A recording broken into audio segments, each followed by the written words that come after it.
really, really fascinated that you do forward life progression. And I actually would like to talk about that because when I was very, very sick in 93, when I got better, when I was healing, I got certification through the National Guild progression. So when I read that in your bio, I was really, really interested because I had some amazing experiences progressing people into their futures, you know. So I would love to talk to you about that. I find that extremely fascinating.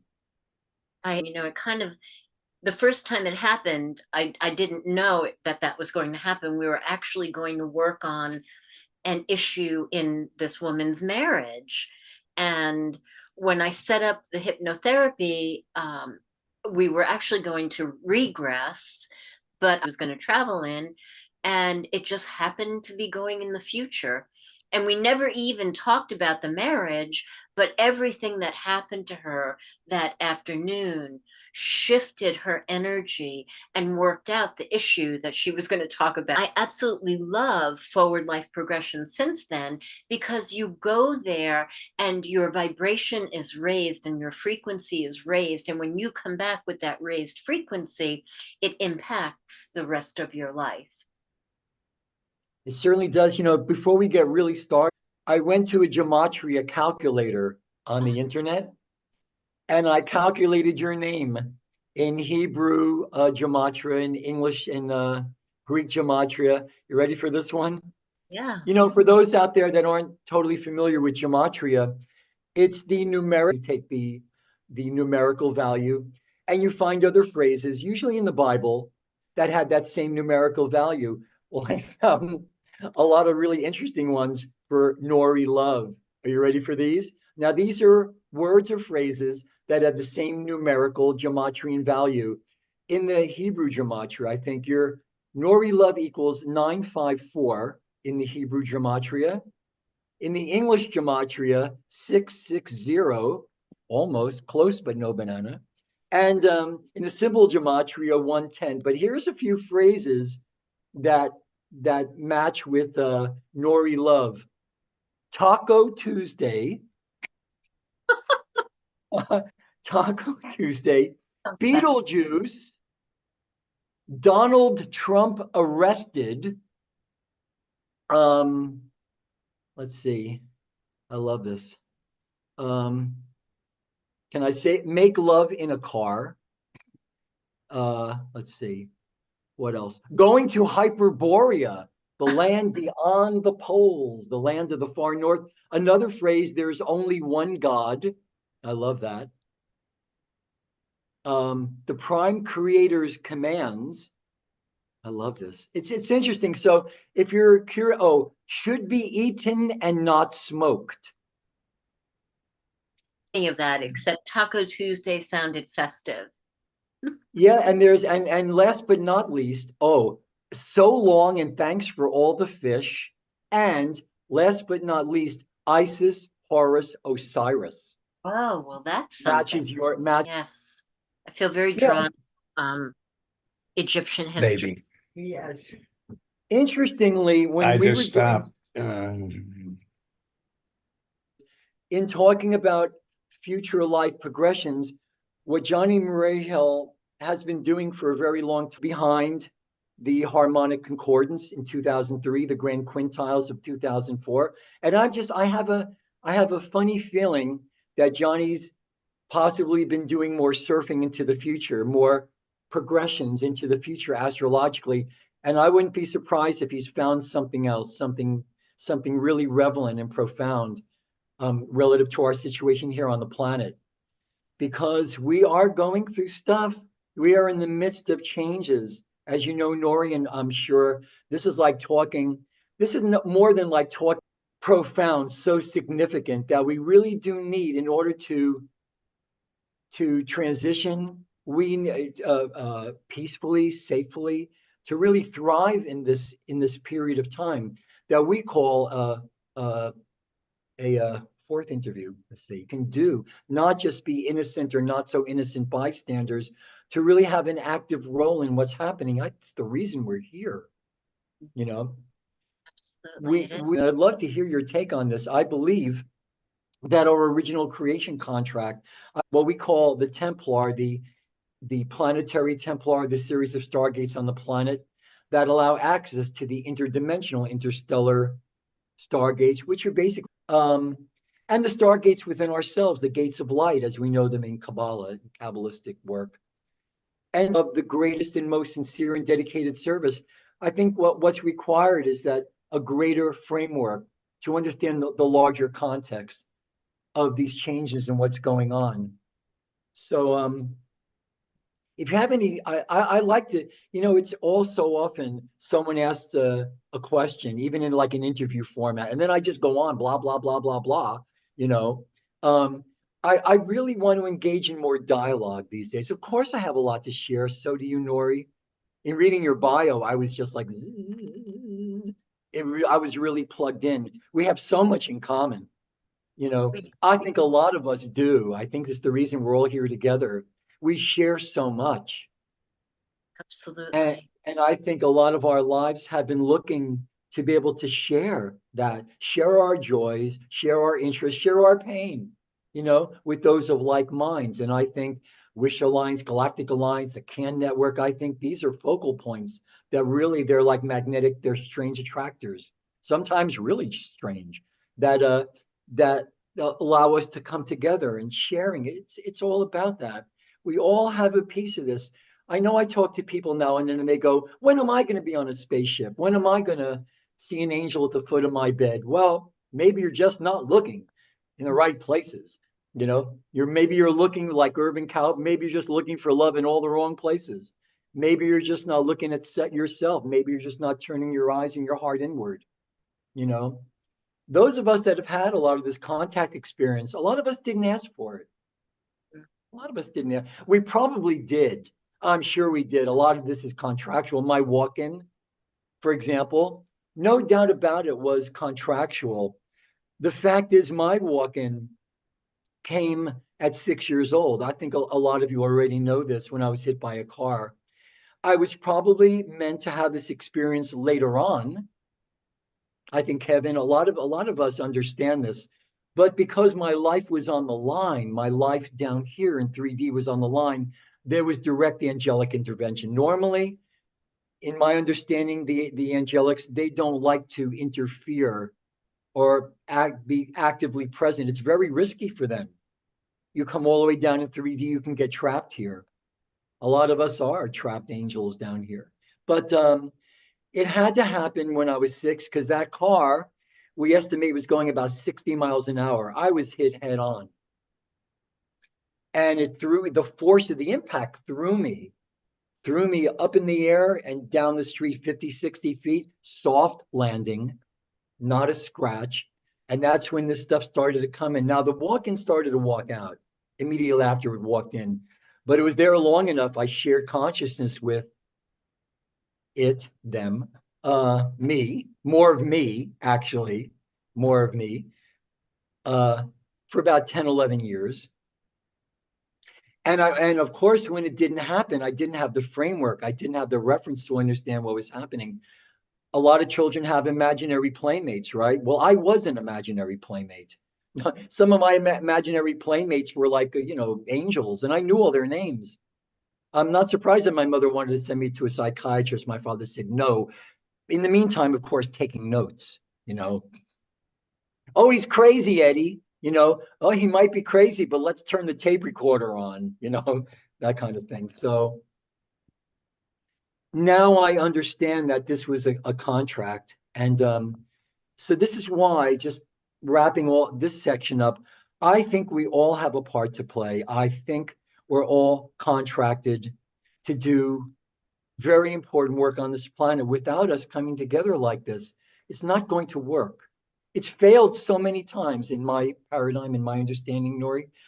It's failed so many times, but I think we're close. We're so close this time, closer than we've ever been to really making this happen, this ascension cycle being successful, So what are you referring to when you say that we've failed so many times? Explain that to me.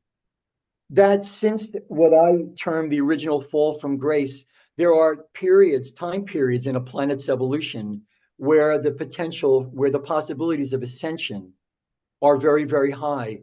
And in my understanding and in my researches into the history of our world, of ourselves as an angelic race, my information goes back 950 billion years. Of course, I don't know everything that's happened in those 950 billion years, but I've had a lot of this came through the original walk-in, and I've had my background isn't that different from anyone else's here, really.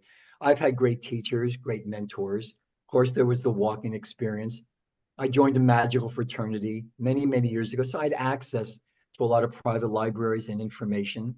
And a lot of it was just paying attention and being a good student and taking good notes. Of course, I've had great mentors also. Probably the best way to answer that question, if I can have a couple of minutes to do this, because I also want this to be a dialogue. I'm just as curious to know about you, especially after having read your bio. There, throughout all of our human evolution, interdimensional races, they brought teachings to Earth. We know this, to influence, to direct the course of human evolution, right? And we know that I teach that there were three primary interdimensional visitor races that were involved ultimately with the creation of the original angelic human. We call them the Elohai Emerald Order, the Braharama Amethyst Order, and the Seraphai Gold Order. Collectively, these races are what we call the Brenau or the Brenaua. Tricia McCannon, for example, has been in contact with the Brenau for many, many years. These are races, these are collectives of living light consciousness that exist in what we call the fifth harmonic or the fifth density, 13, 14, 15 dimensions above the avatars. They're kind of like the bridge between avatars and ascended masters. These are beings of pure radiance, pure living light, so much so that they can't interact with us directly, or the planet would be reduced to a cinder. But these Branagh orders, these are the three founders races that seeded life into our particular time matrix. The last seeding of life into what we call our time matrix, we're talking about time cycles of 950 billion years in terms of Earth time. Where the Great Mother, let's say, this is the breathing rhythm of the cosmos, where the Great Mother takes a breath, lets it mingle in her, takes another out breath into creation. 950 billion years later, that's a long breath. That's a long time to hold the breath too. And then bring it back in. I think we're in one of those cycles where at the top of the inhalation, and that's where the power is. Even the Essene Gospel of Peace, the third communion with the angel of air, it is in the moment betwixt the breathing in and the breathing out is hidden all the mysteries of the garden. She's ready for the next out breath. 950 billion years cycles. In mainstream physics, of course, they talk about the Big Bangs, this and that, 13, 16 billion years. They have no idea. They may be detecting some of the background radiation of the last cycle of expansion, but I want to tell you. But anyway, the Brenau races, and this also includes the Ra collectives, we've had contact with them throughout many different time periods. Why? In an attempt, successful or not successful, of keeping the history of our original creation contract and our intended evolutionary destiny alive. We have an intended evolutionary destiny, and we always haven't succeeded, in fulfilling the potentials we have as individuals and as a race. And that original co-creation agreement we understand as the Emerald Covenant. And I will tell you, Cindy knows this.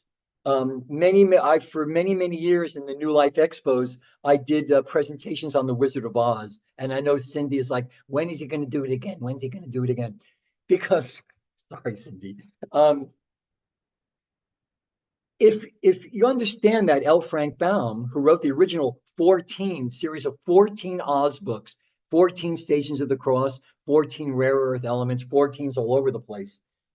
He was a theosophist, a confirmed theosophist. Him and his wife joined the Ramayana Theosophical Society a good 8 years before The Wizard of Oz. And when you read the movie is cosmic enough, but when you read the book, especially through a theosophical filter, you understand that there is very precious information being shared in The Wizard of Oz. And that original Emerald Covenant 950 billion years ago. And that was in agreement to create these various founder elder races and seeding life into all the density levels of our time matrix. Why? To create peaceful coevolution for the ascension of all races. And Nori, I really do believe, and I think a lot of us share this feeling that the true healing of humanity is really going to come through understanding and appreciating the common core. There is no enemy, you know. There really is no evil. There is just those that have forgotten, you know, through their own devices. But when we understand the common core of creation from which we all emerged, then we really have a chance. And when I said that it's failed many times, there are periods of time during a planet's evolution where the potentials for ascension were there. There were windows for not only the ascension of certain beings or certain groups, but for the entire planet itself. We're in one of those cycles now, what we call a stellar bridge or a stellar activation cycle, where starting in about 87, interestingly enough, at the time of the harmonic convergence, that there's been an alignment of interdimensional stargates going all the way up to the Lyran system. We come into an alignment with our sun with the central sun of the Pleiades, and then Sirius, Arcturus, Orion, Andromeda, and then the cradle of Lyra or Lyra. And progressively since 87, higher dimensional frequency has been channeling through these stargates onto the planet, into us, preparing us for this ascension cycle. And really the only thing that's really blocking our natural, the evolutionary path of human consciousness is our own self-created karma, our own misunderstanding of what the true nature of karma and miasms really are, and the best ways and the most effective ways to clear it and heal it. We have the best chance we've ever had. And it's interesting in this stellar activation cycle where the vortices of the planet have to open to receive this divine light.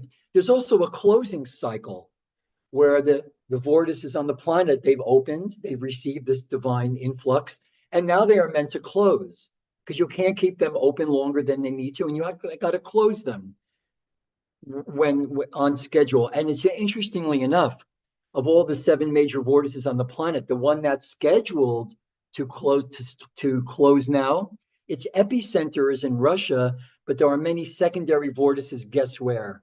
In the Ukraine.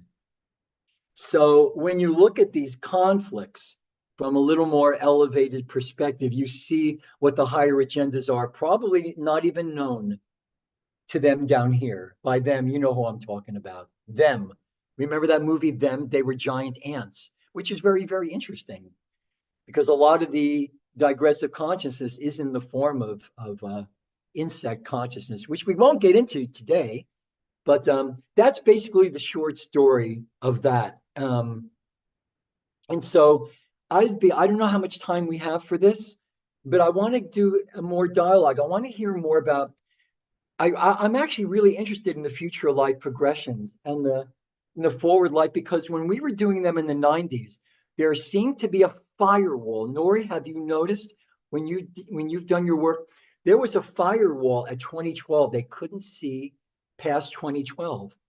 And from what I hear for some people that are doing forward life progressions now, there seems to be that same firewall in 2024, that you can bring people there, but you can't bring them fast, or they can't see beyond 2024. Do you have any feelings about that? Yeah, About that particular I firewall? haven't noticed that. I haven't noticed that. Of course, everybody chooses where they're going to stop on the calendar in the future, and I can't really say that I noticed that, because most people go 10 years ahead, or Mm, some brave people might go 15, but most people, kind of keep it safe. Uh, mhm, mhm. but I think more than anything, firewall or not, it's all about energy. Everything is energy. There is no good, there is no bad, Mm. there's no right, there's no wrong. There's just energy and the results of the energy that we're working with. Oh yeah, I totally agree. I This thing is very fascinating now because I'm thinking a lot, and in our programs now, we're thinking a lot about timelines. And I remember who was it that was timeline therapy? Um, I can't remember his name now, right? Wasn't there one teacher in particular who was specializing in timeline therapy? I thought that was very interesting also, because I know that the human collective, we have a choice now. But I think a lot of people, their ignorance or their naivete is being enforced on them. It's not willingly, and the fact it's not what they can't see. This is, I think, an important point to remember, that you cannot see past your programming. So many times I think a lot of us out there we get into debates, we get into arguments, conversations. My personal uh take is, don't even waste your time. You can't even make someone see something that they're programmed not to see. Don't even waste your time. And I think the human collective pretty much is going to need to focus on one probable life path for Earth. We don't, as individuals, we don't have to go along with the collective. But I think very, very soon, give, according to my information, the human collective by consensus is going to choose whether it's by conscious volition or just sheer ignorance, naivete, or stupidity, whatever it is. Just like the creation of karma. We're not out to mess ourselves up, you know? And we have to learn that if we've opened ourselves up to being violated through sheer naivete or ignorance, or we have violated others because of our naivete or ignorance, although there are others that know what they're doing. And that's even worse. I don't think their salvation is going to come in this world, but the world to come. We need to forgive ourselves first for allowing ourselves to be violated or to be put in that position. And I know I talk about this a lot because I think this is the key to our healing, is understanding the true nature of forgiveness, of gratitude. And in the Pistis Sophia and many ancient texts, the secret is apology. You apologize. You simply apologize, because the ancient root of that word, apollo, interestingly enough, means not many. So when you apologize, you are reaffirming oneness. And that reaffirmation of oneness consistently and clearly, Wallace Wattles, The Science of Getting Rich, you have that thought and you think it consistently and as clearly as possible, and then it'll happen for you. Making apology in the Pistis Sophia, this is almost word for word. With progressive apology, the soul is rendered innocent of all intensifications of karma, and you are placed in a position of never been separated from the one.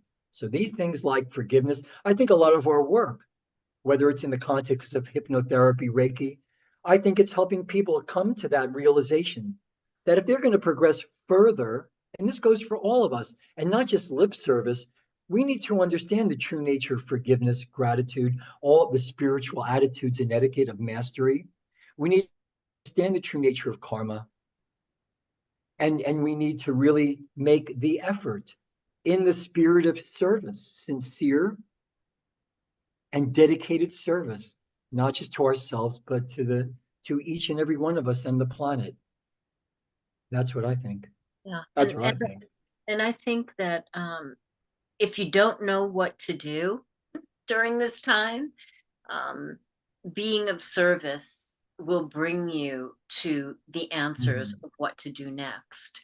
Just, notice who around you needs a little bit of assistance, and then just start there. And then as you start there, the path will rise up to meet you, and you'll Mm. know your next step and your next step. And while we're being of service, right, we're giving from our heart, that's when we begin to evolve, and the lotus petals begin to open for us, and we don't even realize that we are in the process of accelerated evolution because we're so busy being of service. And to me, that's like a Mm. beautiful balance, where you're kind of dancing in between the polarities. And I think Mm. that's what everything is, right?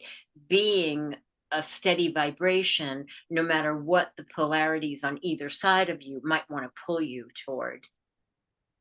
That's right. I think, yeah. And that being said, I think people, they're on one level, they're motivated. They're certainly motivated to be of service, but the feeling, it's all that we've heard for thousands of years. You have to feel it to create it, to manifest it. But I wonder if people can actually access the depth of feeling required to really make it happen. And this is why I'm very big on the solar plexus. If anybody out there has that link to the solar plexus book, little pamphlet, this little pamphlet, The Solar Plexus or the Abdominal Brain, written by William Walker Atkinson, writing under the name Theron Q. Dumont. This is the key. The solar plexus controls the sympathetic nervous system and the physical expression of our emotions. I'm not surprised that people can't feel the passion, even feel their bliss, even know what their bliss is, because the feeling, the emotion is biochemical, is really a biochemical translation or transduction of these neurohormones and neurotransmitters. And they have to dock into the brain, into receptor sites. A lot of these receptor sites are blocked. So this is why I'm not surprised that there are many people out there that can't even feel it.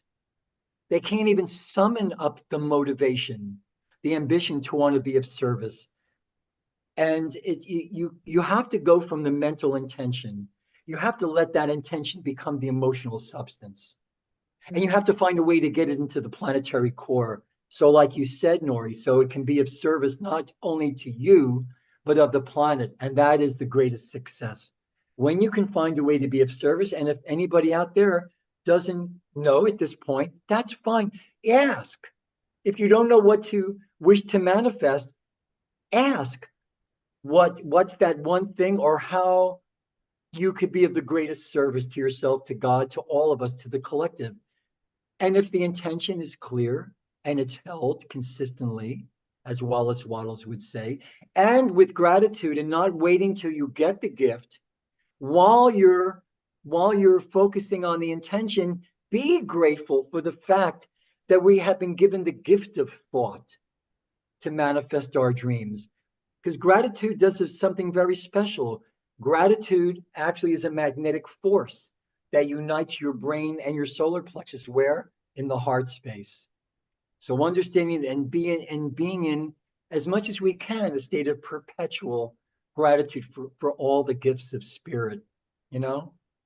And that brings up Lance Armstrong's book for me, and all of the people that were healed when and Lance Armstrong, the way that it was written was so powerful. I mean, I read that book a million years ago, but when he was in his hospital bed, really fighting with Mm. cancer, there was a moment where he absolutely made peace with the cancer and found a shred of gratitude for it. That's when his healing happened. And that's when so many other people find their healing. When you stop the fight and go eye to eye with it Mm. and find some compassion, and some forgiveness, right? Because you're fighting the enemy. And then Yes. once you strike that chord, right, that harmonic chord, then your cells can come back into alignment. Yeah, I think it's one of the core things about Akashic readings. You're not taken back into the past to try to change it. You start messing with timelines, creating alternate timelines. That can get really messy. But you're given a more elevated view of what's happened, so you can forgive yourself for actions taken, actions not taken. Remember, like, and I know I talk about this a lot because it is a great example. Emoto showed us the most beautiful of his crystals is the one that responds to forgiveness and gratitude, those expressions of love that we understand as forgiveness and gratitude. The reason it can hold and radiate all that light is because of its structure. It can hold and radiate so much light. So imagine, he showed us, imagine if you become the living vibration, if you actually live, not just in that you become the living vibration of love, gratitude, service, compassion, mercy. Every crystal and microcrystal in your body will be able to hold and radiate that light.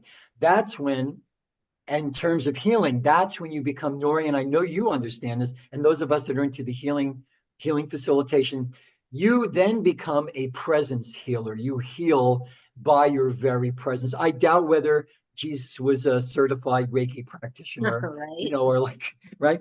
But he referred to Mary Magdalene, all the Marys of having the effulgence of light.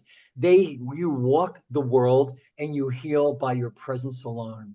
You are so radiant. You illuminate all the darkest spaces, and people come to that state of that Lance did, and many others when they finally surrender. It's not giving up. It's just having the courage and the bravery to think higher thoughts, to think in divine pictures, to think of themselves in a different way, to look at themselves and their place in the world in a different light, in a higher light. I Love. think that's very, very important. Let's let's just take a peek here and see if anybody has any questions. Anybody have any questions? And put your hand up. Well, I'd like to, if it's okay, Yeah. yeah, we'll take a few questions. I do want to bring Johnny Marahiel in because I know when I hear from Johnny, I know that it's something that needs to be heard. Okay. So, but we can take a couple of questions first, Johnny. Does anybody have any questions? Any hands up? Nope, Questions or comments? I think we're good to go. Bring We're Johnny good to on. go. Johnny, Yeah, how's yeah. Okay. First of all, it's a pleasure to be here. Uh, and I sit at Phil's feet in the massive amount of intellectual knowledge that he knows, right? He's got such a superstructure of the way things are. It's totally amazing, and I have no reason to doubt it. However, I have a reason to doubt it. And it's a little different.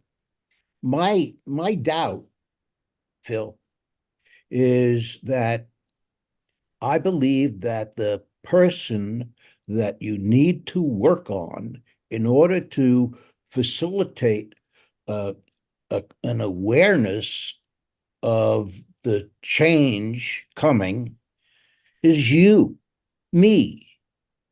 And that's what I have been focusing on, these past couple of years since I've last spoken with you. And I've thought that for a long time. And it seems to me, again, this is my point of view, that when you do something for yourself, you are doing it for all of creation. You are the best avenue that you can have to make this world happen the way we have envisioned it, to make the ascension, which is sort of like it's a dirty word now, to make that come through, that really will happen. Yes, Phil, I have done some astrological surfing of the future, and I see that there are two major uh, events astrologically that are act as propellants, and I'm seeing one this year very shortly, and I'm seeing one in 2026. And I don't think that those are not really different than a whole raft of astrologers and psychics have honed in. So my astrological research is just confirming what everyone else has seen. But I really don't believe, I really believe that we can never see it.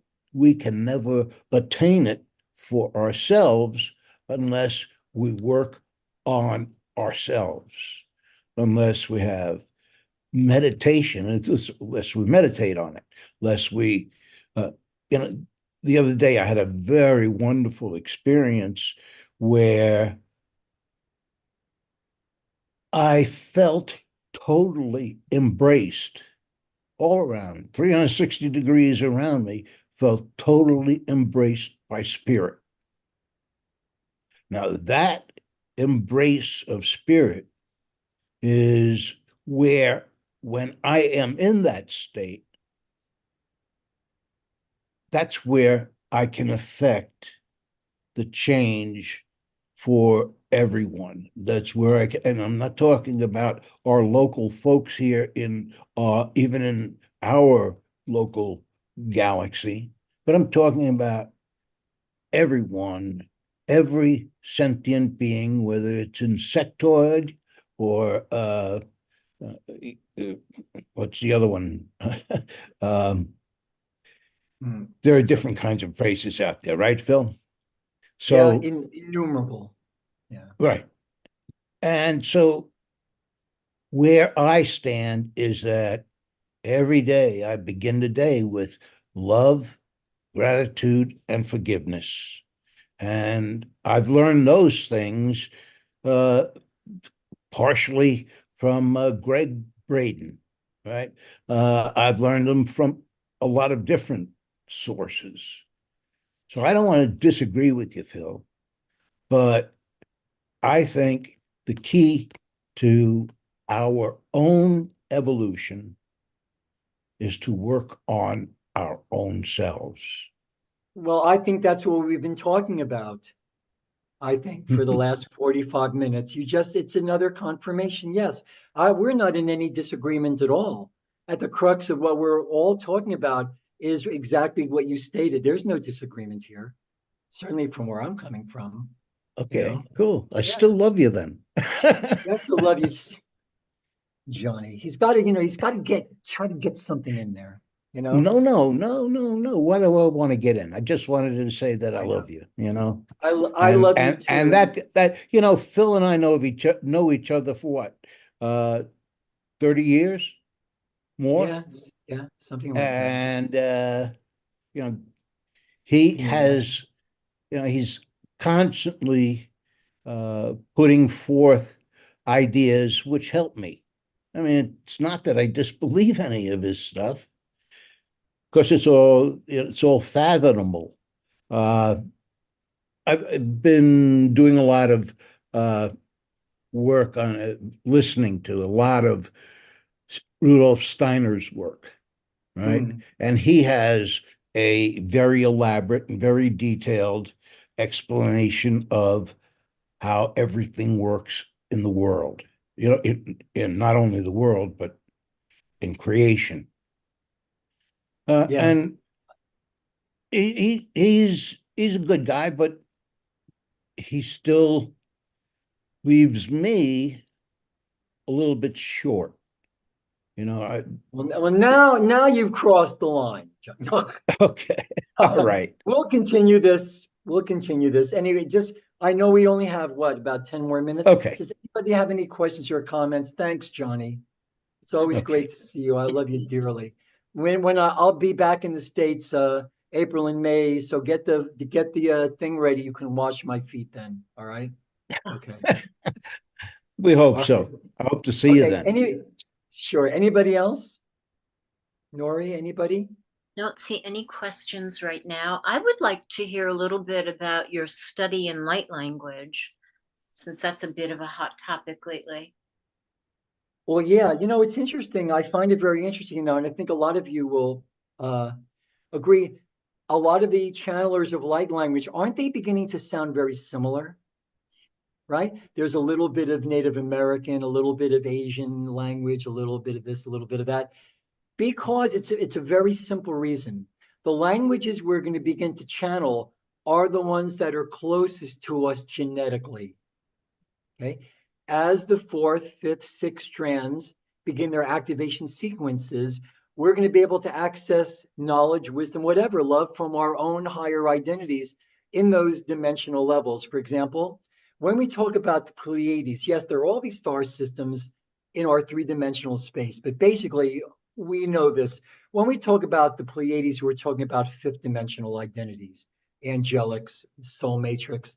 So a lot of the languages I hear being channeled now, the amazing Judy Satori, I know a lot of you are familiar with Judy. She was passing through Singapore, and man, her work is incredible. It's just stronger than ever. It was wonderful seeing her, even though it was just for a brief time.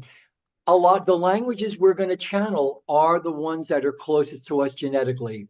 If we're going to start channeling Pleiadian languages, that's related to the fifth DNA strand. Syrian languages, sixth. Arcturian languages, seventh. Orion, eighth. Andromedan, ninth. And then you have the cradle of Lyra, 10th, 11th, and 12th. And then dimensions where it goes even beyond language as we understand it.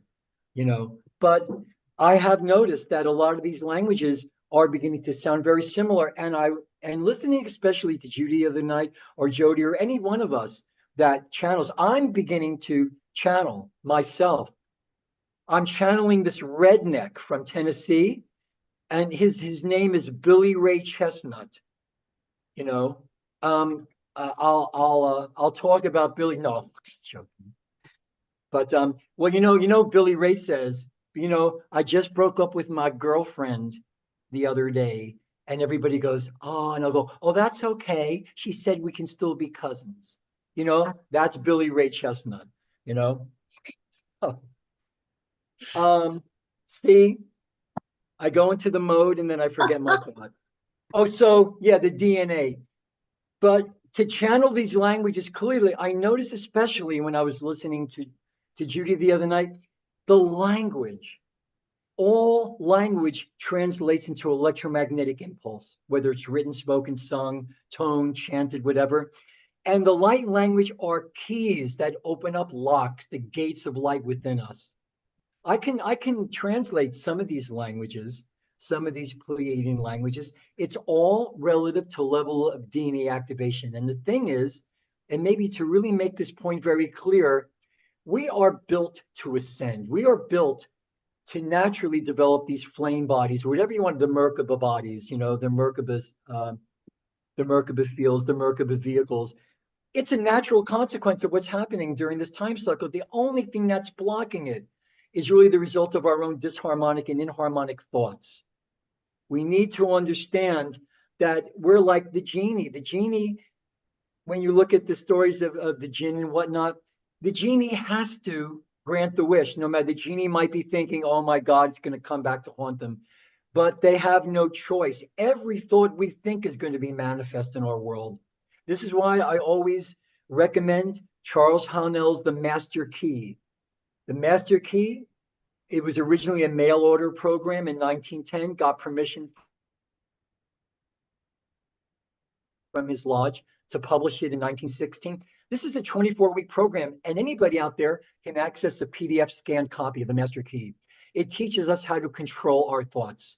Most well-intentioned systems of healing, facilitation, personal spiritual development, they fail because we cannot control our own thoughts.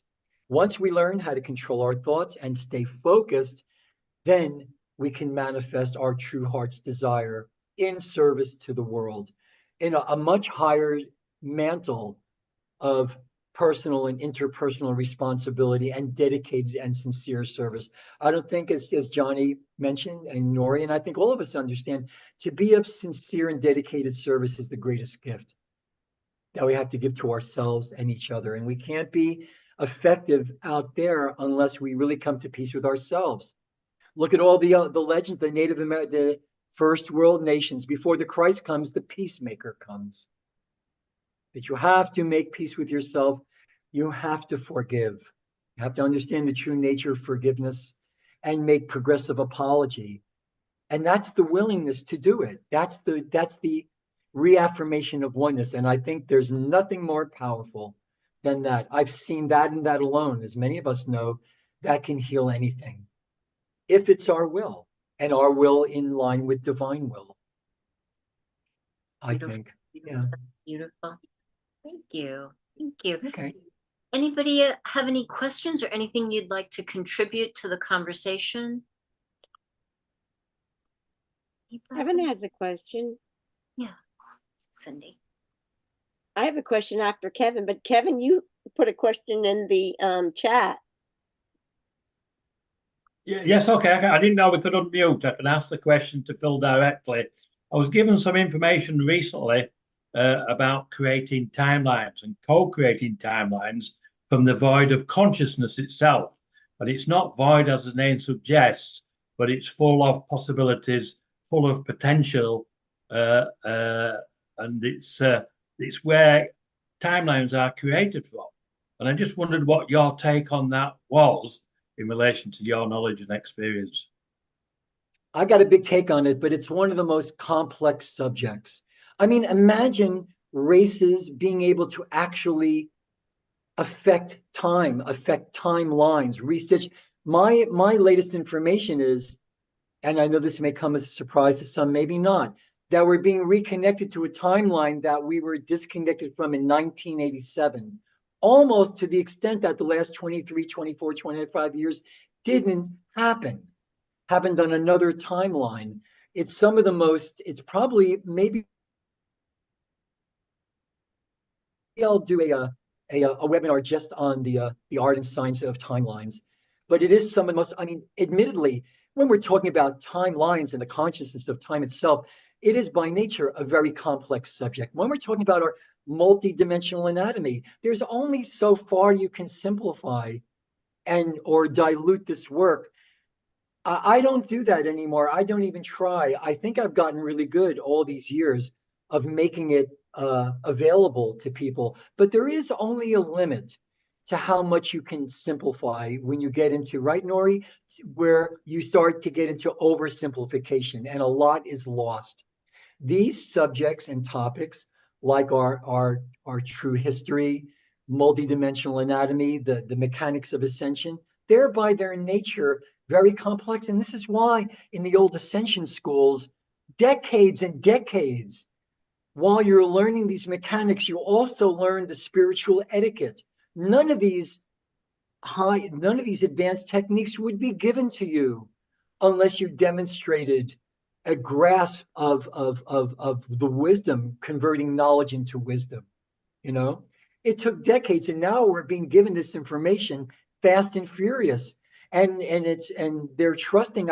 Kevin, I think you know this. We're being given a lot of responsibility, and even though we haven't demonstrated, you know, maybe that we even deserve this on a lot of levels, we haven't earned it. We're being given it, and we're being given it fast and furious, and we really have to accelerate ourselves and accelerate our ability to appreciate the fact that we're given these freedom teachings, and also be patient with ourselves too, because it will come in divine time and divine right order. It will come in accordance with our soul's purpose, a divine plan on earth. Enid, just aside, yes, speaking in tongues very, very often. Yes, it is all languages are languages of light.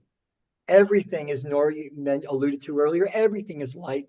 Everything is energy, frequency, consciousness. If you're an energy healer, well, guess what? Who isn't? When you really want to look at it, we're all healing with energy, with consciousness. So speaking in tongues, I just found out actually here in Singapore, there's a charismatic church. I cannot wait. You know, I love that kind of stuff. It's not that I want to be rolling around in the aisles, but also I got to get my feeling body just involved, more. Not that everything comes, if you're really paying attention, I know Cindy's scared. All the stuff that's coming out of my mouth, it's coming from my heart. If you're really paying attention, you know that even a lot of this stuff using 50-cent words and a lot of interesting expressions and going deep into the teachings, it's all heart-based. It's all heart-based. All about And love. if it's received in the spirit that it's given, then it can really take root. That's beautiful. Cindy, I asked your question. You have to unmute, please. Yeah, I agree. You know, like heart is everything. Heart is everything. Your energy expands like a millionfold, and everybody around you feels it too. True. When you come from the heart. But Phil, you know, when you were talking about the firewall, what exactly is that? Does that have anything to do with the solar flares that we're being hit by? And the second sun, all that stuff that, you know, they're talking about? No, I think a lot of this, I'm like, I'm past overtired. But it's great. This is where you want me. This is where you want me. You want me in this state right now. 5 cups of You're coffee, so fun. totally overtired. Please excuse Billy Ray Chestnut. He has no boundaries. He has no boundaries. You know why a lot of rednecks, they can't get into crime detection, you know, because rednecks, a lot, their DNA is the same and they leave no dental records. You know what I mean? What's 40 feet long and has 19 teeth? A bus full of rednecks. No offense to anybody. Anyway, I love your comedic side. what was I talking about? Oh, it's gonna another thing. I forgot. What were you saying, Cindy? I want to go back to Cindy was asking about the firewall and the firewall, solar the flare. firewall. Yeah, but I just enjoyed the comedy. I don't even care. You don't care? No, the firewall. That's very important. When I've done these progressions, there are periods in time where I brought people to certain points and they couldn't go further. They just couldn't go further, probably for our own good. I've always been a little suspicious of and leery of prophets and soothsayers, because you prophesize about something and then you get a mass of human consciousness, a consensus of human consciousness focused, as Kevin alluded to, on that timeline. That shifts us into that one where we're being maybe manipulated into focusing on a certain probable reality may not be the one that is in our best interest. And I think it's important to at least acknowledge that. Even the work I do with my private students, the mentorship programs, yes, we want to be aware of what's going on, but we empower ourselves. It's always proactive. It's always hopeful. It's always optimistic.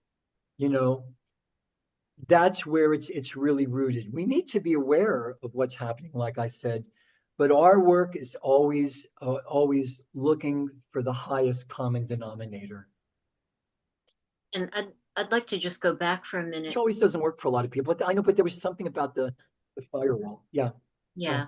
I just want to go back for a minute to talk about Phil being overtired and why we want him in this overtired state, because everything happens, whether you're healing or I'm just going to stick with healing for now. Mm-hmm. Like Phil said, we are all healers, but most of us have to lose our mind, right? That calculating, right? The monkey mind. You can't do that. What do you mean you're a healer? What do you mean you're going to heal somebody with life, right? We have to lose our mind and almost get to the place of being so overtired that you're at your center, you're at your core, and socially appropriate doesn't matter, and the laundry list that your mind just gave you that you forgot to do doesn't matter. And that's when the magic happens. When you melt the chattery mind, that's when the magic happens, no matter what it is, whether we're just wanting to love somebody or whether we're wanting to heal somebody. Yeah, that's when the magic happens. So this is why I think, we don't always have to go where the collective is going. You may not want to go with that flow. The whole idea, I think, aside from reminding people how rare and precious they truly are, all of us are, It's regaining sovereignty. You know, it's really horrible. You know, when you're in, I've worked in hospices on and off for many years, and they actually, someone is taking their last breath, they put a survey under their nose, what their regrets are.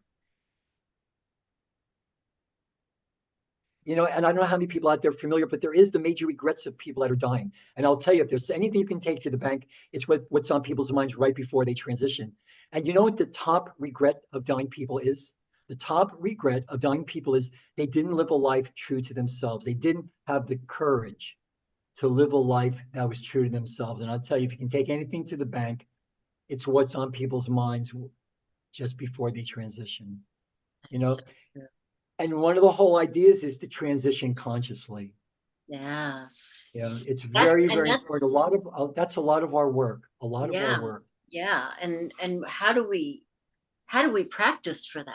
You know, how do we practice for that? And I tend to go back to there are ways. We've been given a lot of information, knowledge, techniques to be able to die consciously, to know the terrain, what happens after transition. If we've chosen the path of another cycle of incarnations, we can get off the wheel. We know how to get off the wheel. We've always known how to get off the wheel. And I was always maintain, people that know me know that I always go back to gratitude, forgiveness. They are the most powerful forces to heal anything in this world. I haven't seen anything in my life yet. Myself, believe me, I've gone where angels fear to tread. You know, in my life, I've survived cancer, divorce, you know, all sorts of stuff. And not just survived, thrived. Because I was stubborn, you know, sometimes if you stay stubborn long enough, you're going to get poke. And then you're really going to be put into a position where you've got to make the choice. There is no fence. There is no spoon. You've got to choose, you know, how you position yourself in terms of what's happening on the planet, knowledge, active participation, patience with yourself. If you make a misstep, okay, all of us have. You move. Our movement is all. Steiner said our movements is always towards a state of grace. Our movement is always towards grace, whether we like it or not. And in moments of grace, we remember. So we're really asking everybody to remember that we are divine by our very natures.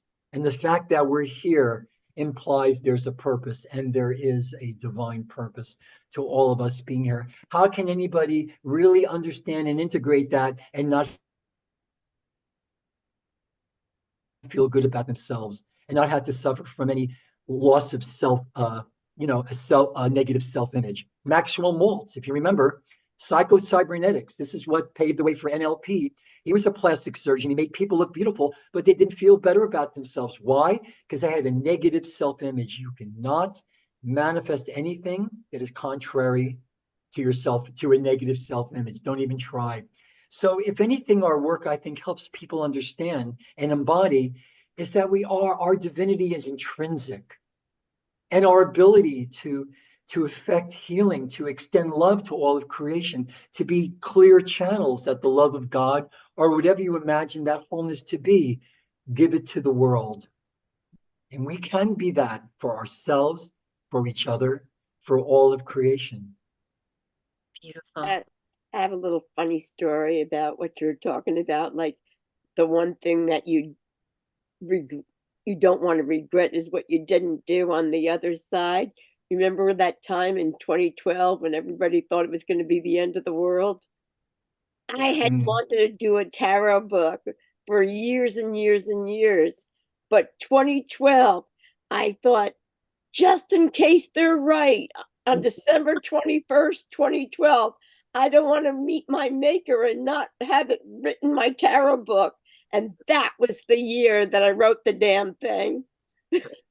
Every once in a while, I get somebody ask me, said, what happened in 2012? Why didn't it happen? I said, it did. Where were you? Where were you? Got me to write and publish. It was the motivating factor. You extend your consciousness. You can access anything in the past, future. You can bring it into the now. And that's one of our great gifts.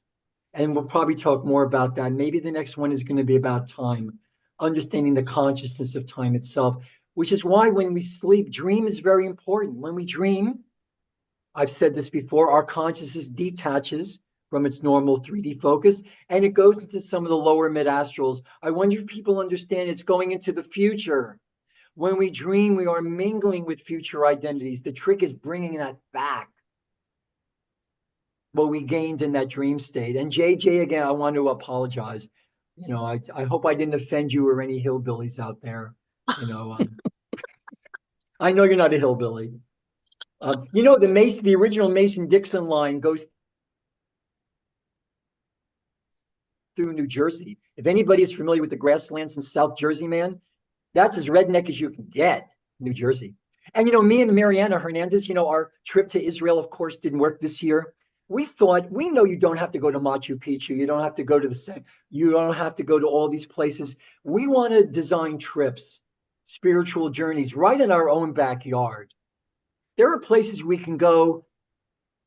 There are places we can go right in Manhattan, but we can go so many places in the States that doesn't cost an arm and a leg. We can get together, you know. We don't have to go to the ends of the earth. We can do it right here.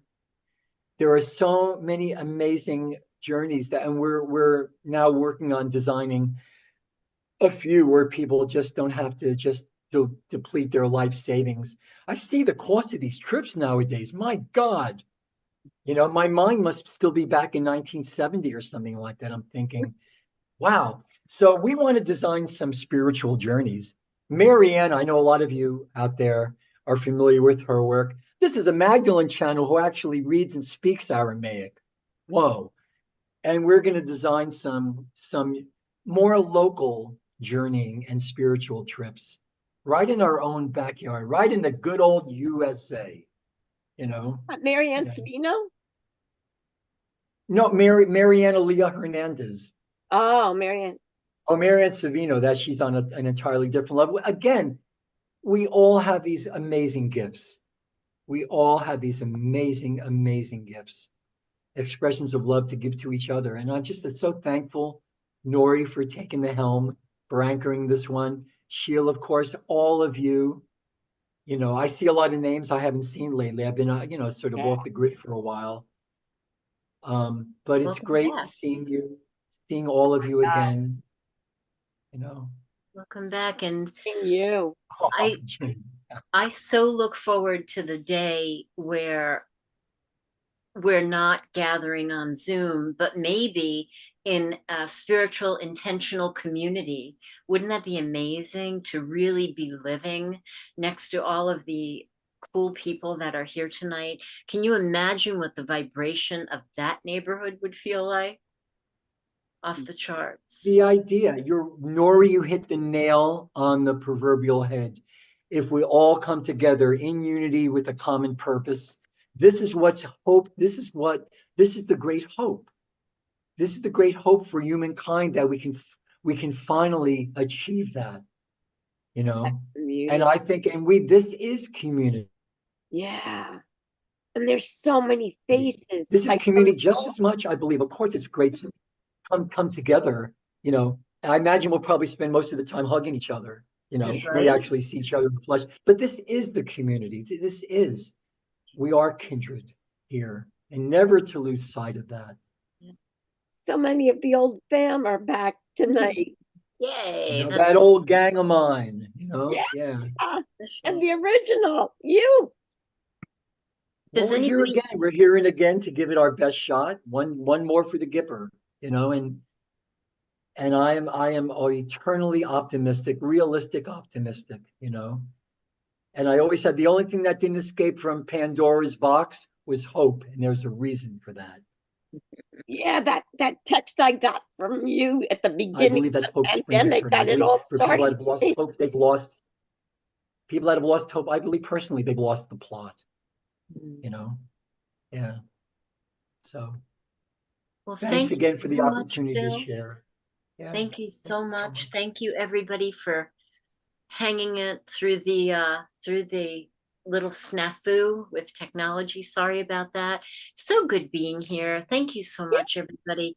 Phil, thank you. I hope to see you again in the not too distant future. And I believe Sheila will be back at the helm next week. And you can find me over at Broadcast Team Alpha, but we also stream onto Conscious Awakening Network. So you find me Oh, there. and just really quick, I did an hour with Glenda on her Glenda's it was one of the happiest experiences I've had online. It was wonderful because we're both from Newark, New Jersey. Yeah. It just flowed so beautifully. And I did a wonderful thing with Kathy Mason this morning, 1 a.m. my time. And that I think can be found also. Kathy Mason, Glenda, all of us. Yay. Nori, now that you're on my radar, I really want to look more into your work and all of ours. There's only so much time in the day, and I'm just hoping that we can make the time to focus on what's really important. And Nori, thank you for not giving up and sticking in there Oh, until yeah. it all got on Yes, we Yeah. did. and Yes, making it happen. yes, we did. So thank bring you it so all much, together. everybody. Much love. I'm going to have Susie unmute and play a little tune as we exit the sacred space. And I'll see you guys next week. I'll come hang out with you. Good night, everybody. Hi, everybody. Bye-bye. It's a new computer. It's a new computer. And last night I did a show and nobody could hear it, but I'm going to try anyway. I had the computer man work on it. It's okay. And I We helped love write, you. I wrote this song. Hi, Cindy. Come together, all broken hearted, all you who cry for the new day. Sing together, sing to the nations, do not keep silent, but say, the sands of time are running through our hands, taking many going down. We wave goodbye, for it might not be long, could be our last time around. We weep and wail as we tell the tale of our world. It's sick and it's dying. Woe to you, for our time is through. Can you hear the hearts that are crying? Like the dawn that has shined upon a discouraged land that is weary, the love shines forth through the open door that the humble heart can see clearly. The sands of time are running through our hands, taking many going down. We wave goodbye, for it might not be long, could be our last time around. Hope we hold, our hearts are bold to expand the tents of our dwelling. Shake the dust, for we know we must not delay. The vision is compelling. Those sands of time are running through our hands, taking many going down. We wave goodbye, for it might not be long, could be our last time around.